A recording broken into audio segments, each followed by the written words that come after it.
before, fans come to international games, they want to see national teams.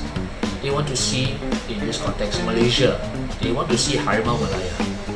They are not here to see the Football Association of Malaysia.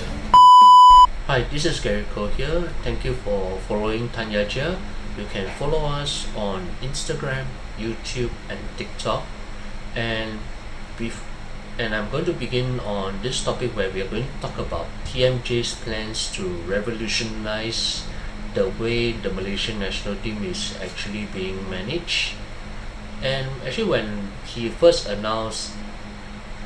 cryptically about a plan to revamp how the national team is being set up and managed, people are wondering what it is going to be about. And he has only promised that by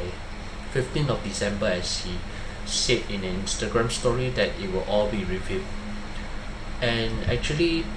where this is concerned, it is actually quite revolutionary in the way that you have never seen anywhere in the world where the FA and the national football become separate entities. I mean, we have seen FAs around the world where the professional leagues and the football associations in several countries, they are very separate entities and they are apart, even though they still collaborate with each other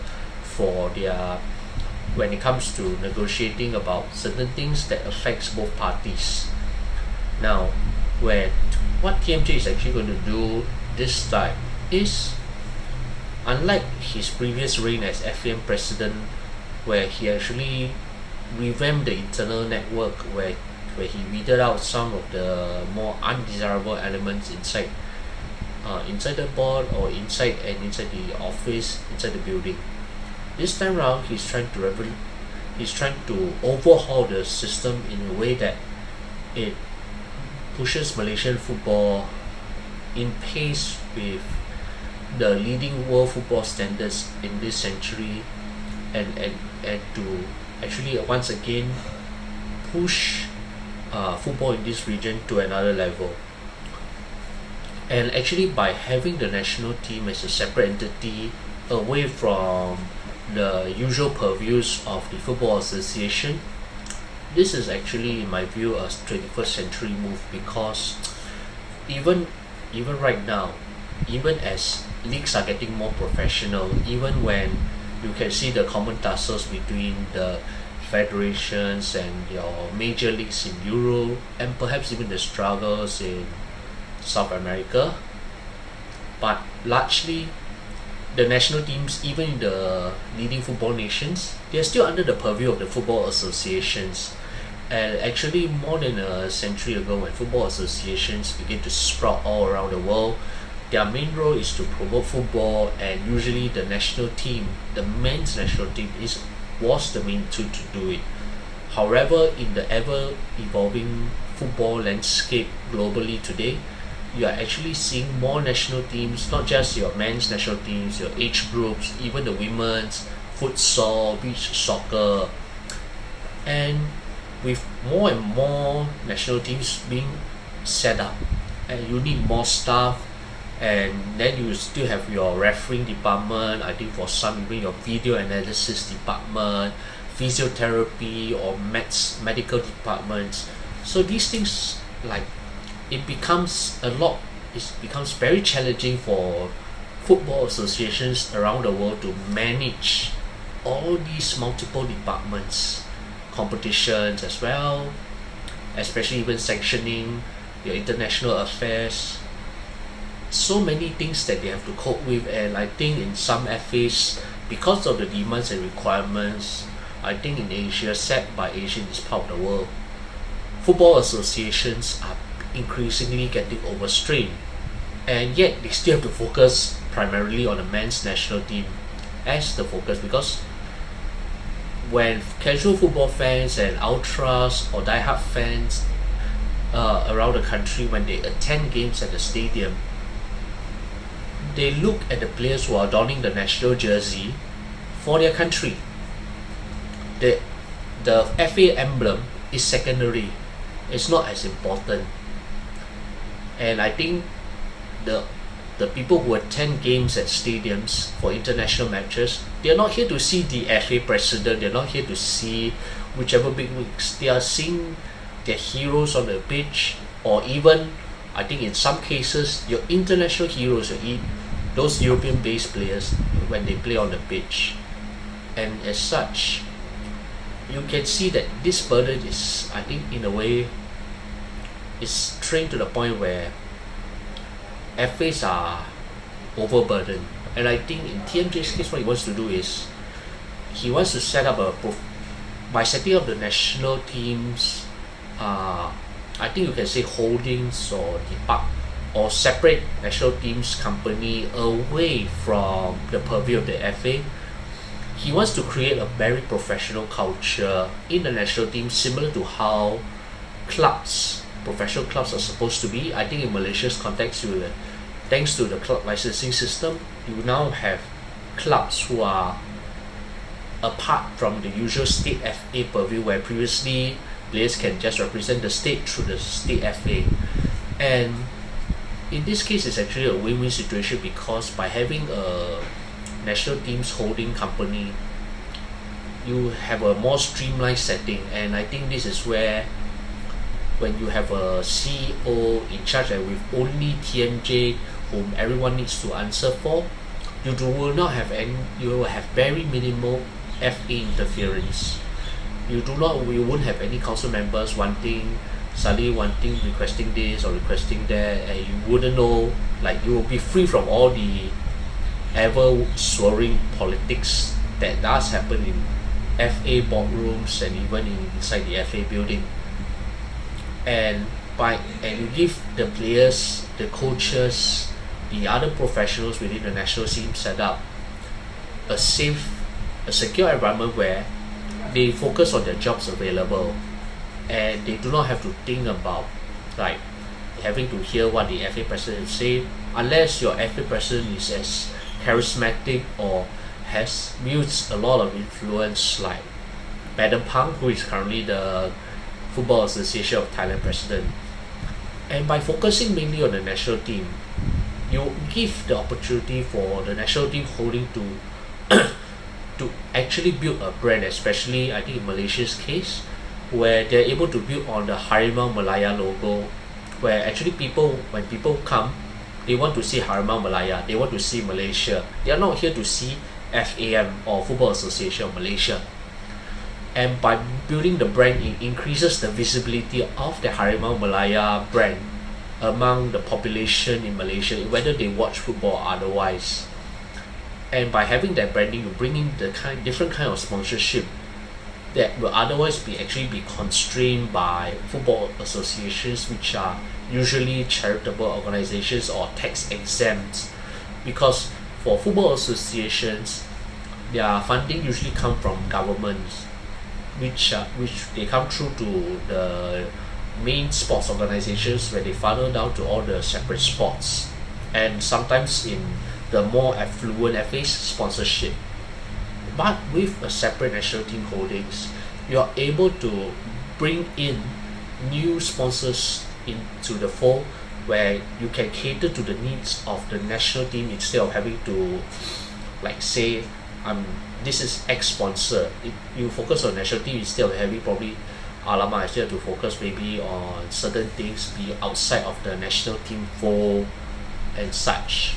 And you can create merchandise that feels very relevant, where they can sell it for profit, and they can do various brand building exercises that generates income, and it generates a product that people can associate with, that citizens, even foreign football fans, want to be involved with. I think when this pulls off, I believe even your English FA, your Spanish FA, and other leading FAs around the world, they may be tempted to do the same, because if you look at things around the world, yes, maybe I'm slightly digressing, you can see that so many fans around the world, they wear these jerseys even though they are not English, they are not Europeans, they are not South Americans, but that branding power is there. And in this particular new structure in which the national team holdings is going to be at, I think there are a few notable appointments that we can anticipate to look at. The first one will actually be the CEO or technical director, and to be honest, the technical director concept as a whole, when it comes to world football, is usually meant to be chartering the football for at the national level, whether it's for youth development or for the technical development of the various other components, such as, say, you want to develop your video analysts, develop your referees. It becomes a very broad concept. I do think it's better to have a chief executive officer, who can actually who has the experience overseeing national teams before, who knows how the national team structure works, and who knows the strengths and weaknesses of how the national team dynamics can be. And in this case, Cheng Hoe could be the strong favorite to take on this post, and by having a chief executive officer, the roles will be much more clearly defined, and he will be able to oversee things in a way that a technical director in the football association or even a club will be feeling more constrained, because the technical director role in the global context is so broad. It can mean anything.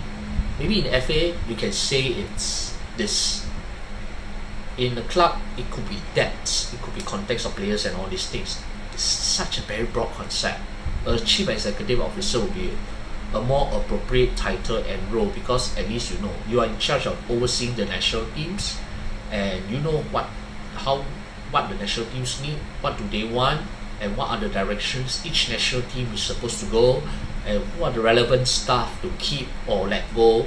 based on the results, or based on what you want from this team. Is it for development? Is it for the competitions ahead? And especially with Malaysia, I think what TMJ, I believe, will want to do, having seen Harimau Malaya reach the finals of the Asian Cup for the first time since 2007, I do believe he wants Harimau Malaya to actually be regulars in the Asian Cup, and also for the age group teams to be regulars, the way Indonesia, Thailand and Vietnam have been doing in recent years. And then you need a global advisor, somebody who has seen the best in world football, to consult the national team, Malaysian national team holdings, to provide the best practices, and actually to give input on how you can prepare the national teams at a higher level. Because by having a foreign consultant in this privatized holding, national teams holding, at least you have an expert voice, and this expert voice will have no interference, no obstacles like if still in the FA setup, you could have your council members, you could have maybe some other stuff try to give, because everyone has an opinion on how you want the national team to be, how football should be done. But when you have an international expert who is a firm authority in the game, it creates a clear pathway for him, and it's likely to be Team Cahill, to actually to give expert advice on what you need to do to push beyond the Asian Cup, maybe push beyond the Asian Cup group stage to quarterfinals or even to the final, or to actually build dominance in the Southeast Asia level, such as maybe eventually, I think FM could be sacrificing this year's AFF in view of the bigger game, the bigger picture, because TMJ wants Harimau Malaya to be strong in Asia eventually, going back, I think maybe even surpassing the glory days of the 1970s and 80s, where your M. Chandran, Sojit Aung, Santok Singhs and Dr. Mokhtar Daharis rule the roost. So where this is concerned, Cahill could, or if it's another world-class foreign advisor, they'll provide the best practices, the advice given, like in Cahill's case, given his role inside the Qatari Aspire Academy, which has produced a core of the World Cup players who played for Qatar in the last World Cup. He's able to provide this advice, the know-how, that your national team coaches and even can collaborate, can see what fits into the Malaysian national teams on and off the pitch. I think where Tengku Nana is concerned, I mean the brother of the Sultan of Selangor, and also the apparent mentor to TMJ, I think he could play once again the behind the scenes role as a keen and passionate footballer who wants to see football in Malaysia improve. And in that context, what we are going to see is at the beginning, is going to be a very fluid, strong structure that is going to be built in a way from ground up, instead of the previous FM system, maybe from your president or the general secretary top down. And I think when you have the advisor who is able to advise TMJ on the right things relevant to football, and I think from what he has seen in the Malaysian football over the decades, the ups and downs, particularly from Selangor's previous dominance to unfortunately Selangor's current status as second fiddle behind JDT. I think he has seen all this and he has drawn on all these lessons, where I think he wants to see, and even Malaysian football in this context, and this is where I think he wants to see a new structure that can push Malaysian football up a different level, where they will have an environment where players will feel that they can give their best, a national coach where they can trust, and also the incentive, the focus where they can perform without or with very minimal interference from the FA, and where all FA will feel like they can release the burden and focus more on these things that they need to do in their original role as, you can say,